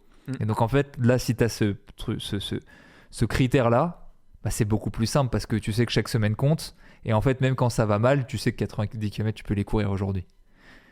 En plus, tu sais que la fin de la prépa, voilà, statistiquement, elle va beaucoup t'aider. Les 15 dernières semaines vont beaucoup t'aider. Mais tu vas avoir ce truc-là. Est-ce que ça t'aiderait ? Oui. Et en fait, oui et non, parce que ça, je me l'étais dit en début d'année. Je pense dans mon premier épisode en janvier, je m'étais dit, là, cette année, le but, c'est d'être le plus régulier possible. Average entre 80 et 100 toute l'année. Et en fait, je pense que j'en ai pas été si loin en réalité. C'est peut-être plus le vécu versus le réalisé aussi qui, des fois, donne une impression un peu faussée de... Je pense que si on regardait mon Strava, on dirait, bah, ça va en fait. Mais ça va, c'est pas suffisant. Enfin, pour moi, ça va, c'est average en fait. C'est moyen. Si tu veux, c'est dire, non, il y a un... Bref. Mais parce que c'est... Je sais plus ce que je voulais dire. Mais je vois... Parce que, encore une fois, c'est qui est-ce que tu veux devenir et quelle est la personne que tu veux montrer, quoi. C'est ça un petit peu. Donc si tu dis que tu veux être régulier, bah, tu veux montrer que tu es une bête de régularité. J'ai dit que je serais régulier, regardez la courbe, elle est toute plate. Ouais. Mais je pense que c'est le côté... montrer ce qu'on fait aussi qui fait ça. Je pense qu'il y a un biais là-dedans. Tu vois, dans cette quête-là, c'est important parce que bah, toi, ta quête de toujours plus rapidement finir tes marathons. J'ai bien rattrapé la phrase parce qu'elle était très mal partie d'un point de vue grammaire. Potentiellement, tu vois, c'est pas une quête que tu peux continuer à vitam aeternam. Et en fait, c'est souvent peut-être ça aussi... le down après une course. Moi, je prends un exemple. J'ai entraîné l'année dernière quelqu'un pour l'Ironman de Nice. Père de famille, chef d'entreprise. Il se fixe 8 mois. Tu vois, il s'entraîne déjà un petit peu. Il se fixe 8 mois pour se préparer, sur 8-10 mois pour se préparer pour son Ironman. Il fait une préparation. Tu sais, ça fait partie de ceux que tu rentres dans les annales tellement c'est parfait. Tout est bien, ça progresse comme tu veux. Tout est idéal, mais ça finit. Et donc du coup après il fait quoi? Parce qu'il sait que il a fait une belle performance en plus le jour J. Il pourra sûrement pas faire plus parce que ça voudrait dire soit repartir sur une année professionnellement et personnellement c'est difficile, soit ça voudrait dire en plus peut-être s'entraîner un peu plus, ça aussi c'est difficile. Donc qu'est-ce que tu fais après? Donc, tu vois, c'est là où ça peut être difficile pour les gens de trouver un objectif. Ouais. Et toi c'est peut-être là aussi où ça sera difficile ou pas de trouver un objectif à partir du moment où tu franchis les 2h30. Et là, en plus, c'est une grosse barrière horaire, tu vois. Et tu te dis, ok, je m'en satisfais. Imagine, tu te dis ça. Maintenant quoi? Parce que ça sera pas de 27. Ça sera pas de 25. Ou peut-être de... Enfin bref, tu vois ce que je veux dire? Mais C'est là où tu peux saisir la personne et dire, alors, et là, moi, mon petit gars, après le marathon de Nice, je suis en mode, j'ai pas la réponse pour toi, parce qu'il va falloir trouver autre chose. Tu vois, ton objectif de vie, il va falloir devenir autre chose que quelqu'un qui va plus vite sur Ironman. T'es devenu un Ironman, c'est bon? Trouve autre chose maintenant. Moi, j'ai une idée de... Mais en fait, ce que je te dis aujourd'hui, peut-être que dans 6 mois, ça sera plus vrai. Parce que dans tous les cas, moi, je pars du principe que de dire ce qu'on va penser dans 6 mois, ça sert à rien. Parce que dans 6 mois, tu seras une autre personne dans tous les cas. Mais mon point de vue aujourd'hui, c'est que 2h30, ça ne vaudra pas le coup de s'investir plus pour avoir plus. Et de toute manière, ça ne changera pas grand-chose. Enfin, pour moi... Déjà, c'est symbolique. En réalité, je l'ai dit, si j'arrêtais aujourd'hui avec 2h33, ça va très bien. Je n'ai pas de problème. J'ai gagné 35 minutes sur marathon. C'est très cool, ça me va. J'ai raconté ce que j'avais à raconter. Maintenant, bon, on va pas se cacher que la petite barrière des 2h30 c'est chiant quand parce que même... c'est pas rond. Tu sais, c'est comme quand t'écoutes la télé et le volume est sur 14. T'as envie de mettre à 15, mais c'est trop fort. On est là. Oui. On est là, tu te dis, bon, maintenant, quand même, à 3 minutes de cette barrière qui est quand même un peu... qui est forte. C'est comme le gars qui est à 3h03 au marathon. Bah oui. Ou à 4h. En fait, toutes les barrières comme ça, tu te dis, C'est con, ouais, hein. mais j'ai pas le choix, en fait. Je sais pas pourquoi. C'est con. On est comme ça, mais tu dis, ouais, mais là, il y a un sentiment il faut y aller. C'est pourtant si proche. Mais, en soi, là, si vraiment... Enfin, que j'y arrive ou que j'y arrive pas, en soi, mon objectif est en train de shifter vers un truc qui revient plus vers le fondement profond de pourquoi je cours et pourquoi on fait tout ça, qui est autour de la longévité. Et je trouverais ça bien plus parlant pour moi de dire combien de temps je peux tenir un 2h45 le plus longtemps possible que de vouloir gagner des minutes à partir de là. C'est de me dire, je m'en fous. Après, est-ce que je suis capable de courir 2h45 à 60 ans, qui est dans longtemps quand même? Oui. Dans 25 ans. Va falloir continuer à le suivre, hein, parce que là... Mais tu vois, ça c'est un autre type d'inspiration en fait. Je trouve que dans notre communauté, en plus, on a de tout. On a des très jeunes, on a des très vieux. Je sais qu'on a déjà vu, enfin très vieux pour courir. On a du 80. Hein, j'ai déjà vu ça sur campus. J'aimerais bien être encore capable de courir à 80. Hein, on va pas se le cacher, ça serait un objectif de vie. Et ben en fait, si tu veux continuer d'influencer, il faut aussi prendre en compte ton âge et pas vouloir faire des trucs de personnes de 25 ans quand on n'a plus 25. À 35, ça va encore. Mais il y a un moment où si t'es encore là à 45, bon, arrête de jouer le minot de 20 ans. En fait, t'es plus ça. Et du coup, shifter sur comment je montre qu'en fait, moi, mon rêve, c'est de casser ce mythe de ouais, mais je suis trop vieux pour ça. Et on en a énormément sur campus qui sont inspirants de fou. Ouais. On a des cinquantenaires qui sont sur du 2h45 au marathon. On peut vous les sortir des exemples, il y en a des tas. Et on le fera d'ailleurs. Je pense qu'à un moment aussi. On va sortir la liste. À dire, regardez, ça marche, ça progresse toujours. Enfin bref, il n'y a pas de limite pour moi. Ah, c'est un bel objectif. Et j'aime ça. Et ça me fait du sens. Vas-y. Ça fait du sens, mais c'est surtout... tu laisseras aux petits jeunes qui arriveront sur YouTube... le plaisir de montrer que c'est possible d'aller très très vite et toi tu partiras sur autre chose. Non, c'est très réaliste et très pertinent et même très intéressant. Tu sais, comme tu dis, déjà dans 6 mois on sait pas trop ce qu'on sera, ce qu'on fera ou quoi que ce soit. Ce qu'on peut être sûr en tout cas, normalement, c'est t'as le droit de changer d'avis, t'as pas le droit de changer de valeur parce que t'as des bonnes valeurs évidemment. Mais donc dans 30 ans encore moins. Tu sais, je vois bien le truc en mode une vidéo par an ou tous les 2 ans parce que bon, t'auras peut-être autre chose à faire. Et où tu te dis, hey, salut, on s'est pas vu depuis 2 ans, je cours mon marathon. On a dit 2h45, est-ce que ça va tenir? Je suis là. Et tu vois, et la personne, tous les 2 ans, elle aura le plaisir de dire, Running Guy, ça fait longtemps, j'en ai pas entendu parler. Il avait dit, il était dans sa quête là, et là il tombe sur la vidéo, mais non! Ça va être plus attendu que la Coupe du Monde de football. Ah, ça prend le temps, donc tu peux en parler, mais en fait, il y a que les années qui peuvent te dire si tu le fais ou pas. Mais tu sais, pourquoi 2h45? Je prends ce chrono-là un peu par hasard. En réalité, ça pourrait être 3h parce que déjà, si tu maintiens un 3h au marathon à 60 ans, si tout le monde maintenait rien que d'être capable de courir un marathon, on irait très très bien. La santé publique se porterait, à mon avis, très bien. Bah oui. Mais bon. Ils te diront qu'il y a beaucoup de frais de kiné. mais quelque part, tout ce que tu évites au-delà de ça, d'un point de vue sanitaire, ça vaut largement le coup d'avoir 2-3 tendinopathies, excusez-moi les kinés. C'est largement rentabilisé. Ça me permet de transitionner sur quelque chose qui n'est pas écrit, parce que vu qu'on est dans le...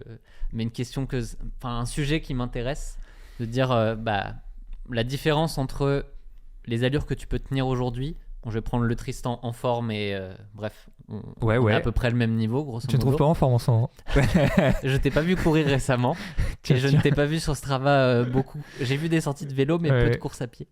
Imaginons que tu es le Tristan qui a couru avec moi cette fameuse séance de 10 x 800 mètres il y a pas si longtemps. Bord de mer de Biarritz. Ah non, 10 x 800 c'est... c'est vrai qu'on a fait des 800 à Biarritz aussi. Oui. Mais là c'était plutôt toi qui étais en forme et moi qui essayais de me raccrocher. C'est pour ça que... On a fait dans les deux sens. Bizarre que je me sois souvenu de celle-là, du coup.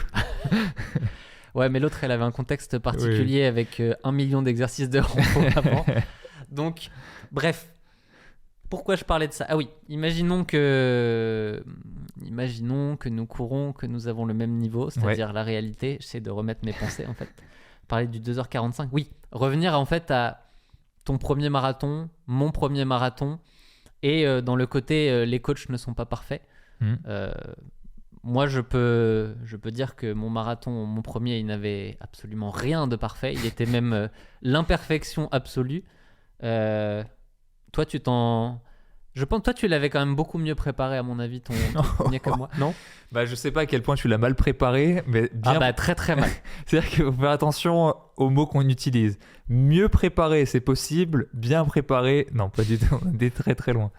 Moi, je pense que mon premier marathon, je l'ai couru en 3h15 à Amsterdam, justement. Comme quoi. Beau parcours. Oui, donc je peux te le dire, c'est un très bon parcours. Ma préparation, je devais m'entraîner 3-4 fois dans la semaine de tête, avec un peu de vélo, un peu de natation en parallèle. Pas beaucoup. Peut-être une séance vélo, une séance natation, quelque chose comme ça. C'était mes tout débuts en 2017. Ma sortie la plus longue, ça devait être 1h30 ou 1h35. Ah. Mais parce qu'en fait, tu sais, j'avais le truc instinctif de, écoute, c'est très simple. Au lieu de vouloir courir 2h30, je vais juste courir 1h30 de plus en plus vite, semaine après semaine. Ça fait tellement de sens. C'était assez similaire au final. Je me suis rendu compte que les sorties de plus de 2 heures, il y en avait pas. Il y avait eu 2 heures et quelques minutes, et c'est tout. Et en fait, en voyant ça, j'étais horrifié de me dire que je me suis présenté au départ. En fait, c'est là où je dis que ce qu'on apporte aux gens qui s'entraînent sur campus se rendent pas compte à quel point c'est 1000 fois mieux que ce que même nous on pouvait faire en ayant 2-3 connaissances il y a quelques années. Moi c'est 2016, toi un peu moins loin, mais bon, c'est 2017 loin, mon premier marathon. Ouais, voilà, un an près. Donc on a évolué depuis.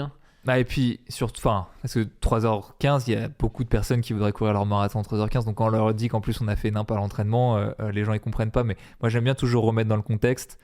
Juste avant, quelques mois avant, mon premier chrono sur 10 km c'est 46 minutes. Pareil, beaucoup de gens qui voudraient faire 46 minutes. Il faut le remettre dans le contexte. Je suis en 2017, première année de master, donc je viens de finir ma licence TAPS.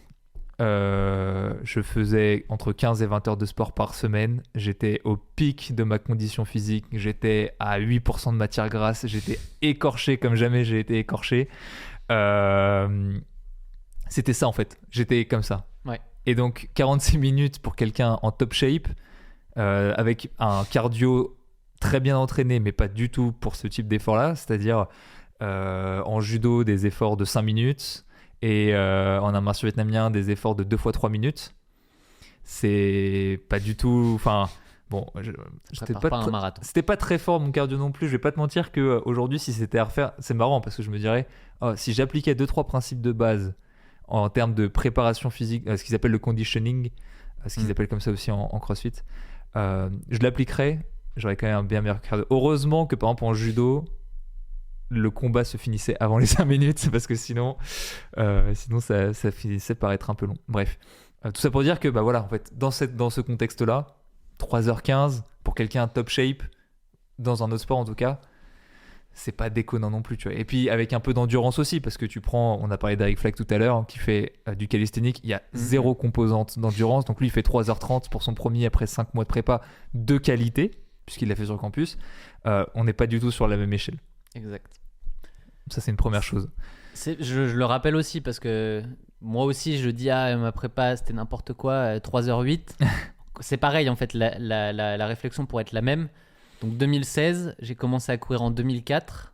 Donc pour le coup, moi je courais. Ça faisait 12 ans que je courais. Donc même si tu fais pas les choses parfaitement, bon bah les années construisent quand même quelque chose. Les kilomètres s'accumulent. Donc vaut mieux courir 12 ans mal que de courir 6 mois bien. Hein, en termes de progression, ça marche quand même mieux. Pas la meilleure méthode quand même, parce que ça prend quand même un sacré paquet de temps. C'est pas très efficace, oui. Mais en réalité, j'avais un sacré paquet de kilomètres au compteur déjà. Et des chronos qui ont évolué sur les distances inférieures. Enfin, je pense que 2016, je devais déjà être sur une 20 au semi, quelque chose comme ça. Donc, bon, 3h08, quand tu le regardes comme ça, c'est plus si fou. Si je m'étais lancé dans un marathon en 2005, quand je venais après un an de course à pied, bon, bah, peut-être que j'aurais mon chrono à 4h30 parce que il n'y avait pas du tout là, les jambes, c'était pas les mêmes. Hein. Puis quand je vois musculairement comment je galère sur marathon aujourd'hui, je pense qu'au début, le marathon, je l'aurais fini en rampant sérieusement si j'en avais fait un au tout début. Bref, je te laisse continuer. J'imagine que ça t'a pas empêché de boiter quand même après ton premier marathon. Oh, mais je boitais après un semi-marathon à une époque.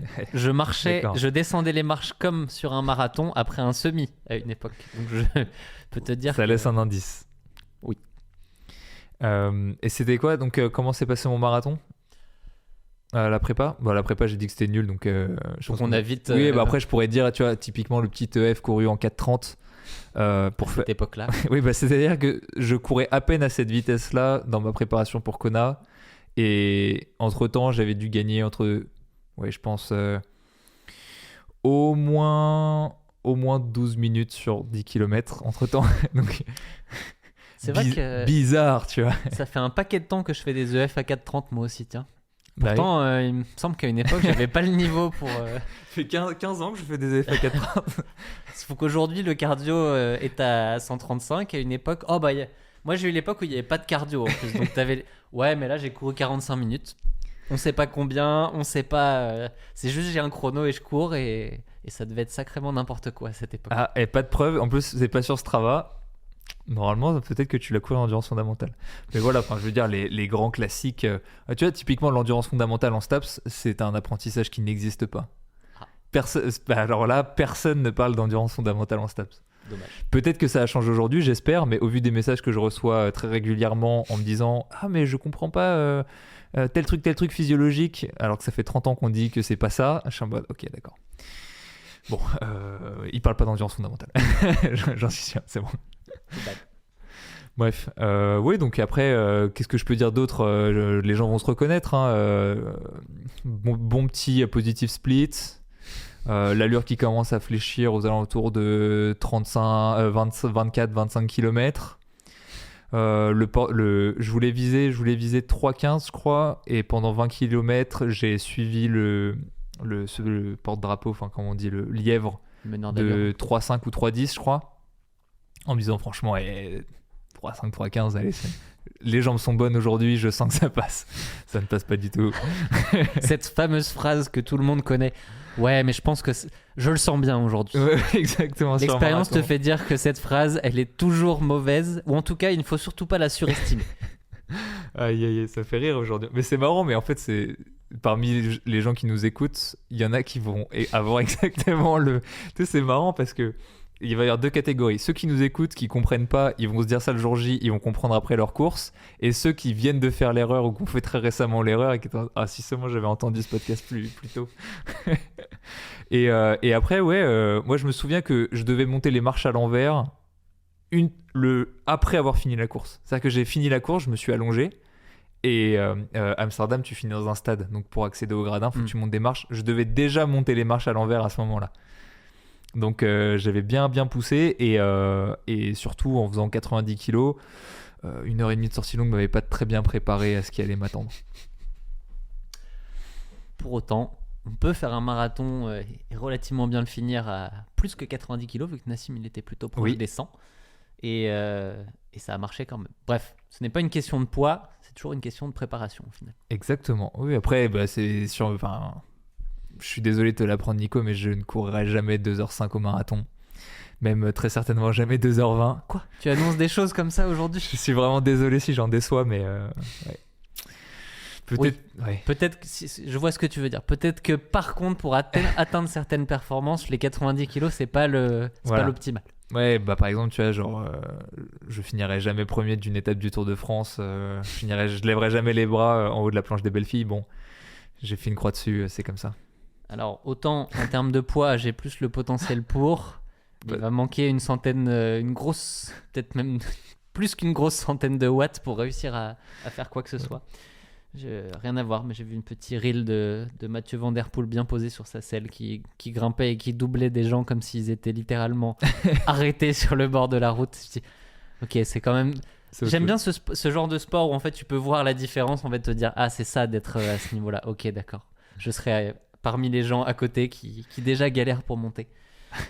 C'est comme si tu te faisais doubler par Kipchoge, tu dirais attends, mais il y a un mec là qui vient de me doubler avec le sourire en mode ouais t'inquiète, je fais juste mon allure marathon là. Il était en sprint, rassurez-moi. Et non. Je pense qu'on a un épisode qui n'a absolument pas ressemblé à ce que j'avais sur mes notes, mais ça me va très bien parce que le but de ce podcast c'est d'échanger. J'espère que ça vous a plu. Comme d'habitude, je sollicite souvent vos retours, mais il y en a besoin. C'est nouveau, tout ça est en test en fait, donc c'est fait pour vous avant tout. Donc dites-moi ce que vous en avez pensé et écrivez-moi à Tristan en commentaire du podcast sur Spotify. C'est le seul endroit où on peut mettre des commentaires. Sinon, en message privé, par mail, où vous voulez. Je suis intéressé par vos retours. Et merci Tristan. Merci Nico. Et puis, bon courage à tout le monde pour leur préparation, quelle qu'elle soit, parce que j'imagine que si vous écoutez ce podcast, vous préparez quelque chose en course à pied. Donc, bon courage. Et vu que ça fait 1h49 qu'on enregistre, ceux qui sont dans une sortie longue et qui restent encore 10, 20, 30 minutes si vous êtes en prépa marathon, bon courage. Marathon.